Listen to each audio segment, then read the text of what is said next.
السلام عليكم ورحمة الله وبركاته. ازيكم حبايبي؟ عاملين ايه؟ يا رب تكونوا بخير. وحشتوني من الفيديو اللي فات. النهاردة هنعمل مع بعض مقرمشات جميلة جدا، وعاملاها بصوا مخلية ريحتها جميلة جدا، حاطين فيها توابل جميلة جدا، توابل بتخلي المقرمشات او السناك حاجة جميلة جدا. يلا نشوف عملنا المقرمشات دي ازاي وبريحتها الجميلة دي وبقرمشتها الجميلة ديت بمقادير بسيطة ومقادير في كل بيت وبمقدار واحد بس احنا اللي هنستعمله. بس بالله عليكم كل مرة هفكركم ما تنسونيش تدعموني باللايك وتشيروا قناتي وتشيروا فيديوهاتي لو عجبتكم، وتشيروا كمان فيديوهات هنخس مع حنين. يلا بينا، ما تنسونيش اللايك. يلا بينا. يلا حبايبي نسمي بالله ونصلي على المصطفى المختار عليه افضل الصلاه والسلام. هنعمل مع بعض النهارده بقى بصوا مقرمشات جميله جدا للفطار، لسناك، للعشاء، للاطفال الصبح مع كوبايه الشاي او كوبايه اللبن. حاجه جميله جدا وبمقدار واحد. ايه هو يا حنين؟ الشوفان. هنعمل بصوا انا طحناه، كوبايه شوفان انا طحناها اهي. بصوا بس مش طحناها قوي، انتوا طحنوها جامد. خلاص، هي كوبايه واحده. بصوا هنا انا عندي شمر وينسون وكمون، التلاتة انا عاملاهم التلاتة مع بعض ومحمصاهم ومخلياهم للايه لاي حاجة اعملها اهو. بصوا طحنت هنا معلقة كبيرة مليانة، وهنا معلقة كبيرة برضو اللي طحنتها.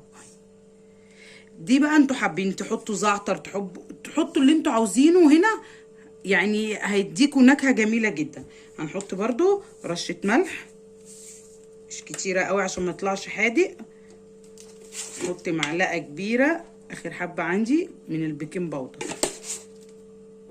نقلب بقى كل المكونات بتاعتنا كده اهي. ومعايا هنا نص كوباية من المية السخنة، مية سخنة.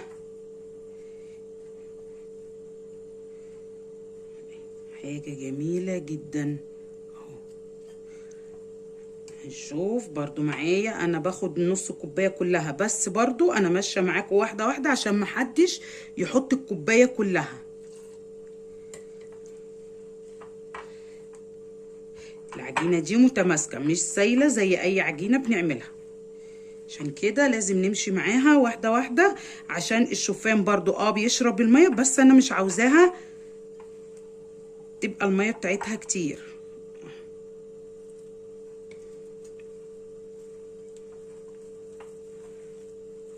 شفتوا بقى اللي احنا قلنا عليه اهي، لمت عجينه وفاض من النص كوبايه معلقه ميه.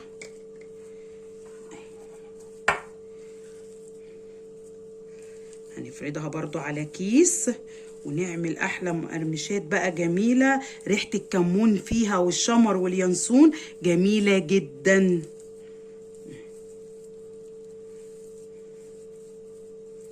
يلا سيبها ونحضر مع بعض الصينيه.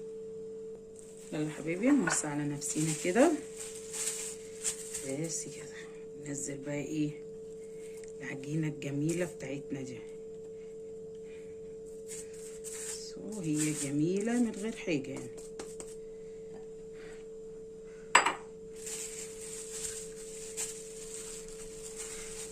السمك بتاعها هيبقى ايه اقل من ملي، يعني بتاع نص ملي كده او ملي على حسب ما انتوا عاوزينها. انا ساعات بعملها يعني ملي عشان احط عليها جبنه من فوق الوش. احط بصوا يعني زي ما انتوا عاوزين، بس انا بحط جبنه واحط خيار ممكن افطر بيهم وجزر وطماطم. بصوا هي جميله.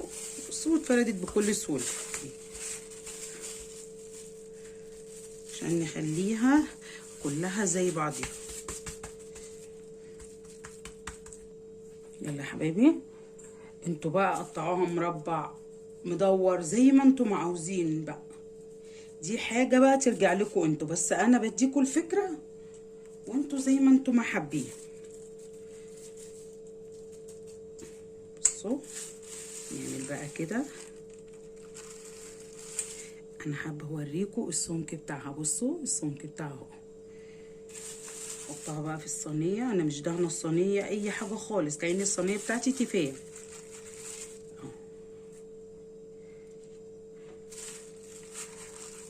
هي احلى حاجه ان انتوا تفردوها على كيس بلاستيك عشان يبقى تطلع معاكم بكل سهوله. انا هعمل كل المقدار ونشوفه مع بعض في الاخر. هي ولا هتفرد ولا اي حاجه، هوريكم برضو اهي. بصوا هعمل كل المقدار كده ونرجع مع بعض. بصوا حبايبي اخر حته بقى عملتها على ايدي اهي. بصوا حاجه جميله جدا، هي هتطلع لازقه بس مش مهم، بس اهم حاجه تديني النتيجه اللي انا عاوزاها. بصوا هي لزقت في ايدي، نسيت ابل ايدي ميه. بصوا الكميه طلعت جميله جدا. هدخلها على درجه حراره 180، هتقعد من تلت ساعه، من 30 دقيقه ل 40 دقيقه. خلاص. ولما تطلع من الفرن يعني اول ما تستوي ما تطلعهاش على طول من الفرن، سيبوها لما تاخد التحميصه الحلوه دي مع سخونيه الفرن لما طفيناها. ماشي. ولما تطلع هنسيبها برضو تبرد، وهتلاقوها ناشفه وجميله جدا ومقرمشه. مقرمشات ريحتها والله جميله جدا. انتوا عارفين وواثقين في كلام ام حنين، لو حاجه حلوه بقول لكم حلو، طعمها مش حلو بقول مش حلوه. يلا هدخلها الفرن واما تطلع نشوفها مع بعض. بصوا حبايبي بعد ما طلعت، بصوا انا حابه بس اوريكم حاجه. بص سامعين؟ مقرمش وجميل جدا. بصوا مقرمشات دي جميله جميله ومشبعه جدا، وصدقوني ريحتها مخليه المطبخ والشقه جميله. اللي هو التوابل اللي احنا حطيناها، الشمر واليانسون، وبصوا حاجه جميله، شمر وينسون وكمون، حاجه جميله جدا. هتقولوا لي ليه يا ام حنين انت ما حطيتيش فيها زيت زيتون؟ حابين تحطوا معلقتين زيت زيتون حطوا. انا ما حطيتش لاني انا بحط عليها جبنه، فانا مش عاوزاها الدهون ان فيها تبقى عاليه، انا عاوزه السعرات بتاعتها تبقى حاجه بسيطه جدا.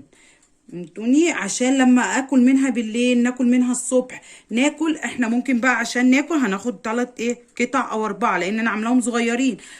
وتروحوا حاطين فيها جبنه، جنب خيار، جنب اي خضره انتوا حابين، خيار، طماطم، جزر، اللي يعجبكم. حاجه مشبعه، وان شاء الله تعملوها وتقولوا لي ايه رايكم زي ما متعودين. اشوفكم في فيديو جديد واكله جديده، وما تنسونيش في دعوه جميله في ظهر الغيب، واللايكات بالله عليكم عشان القناه تكبر بيكم ومعاكم. قناه هنخس مع حنين ومطبخ حنين. السلام عليكم.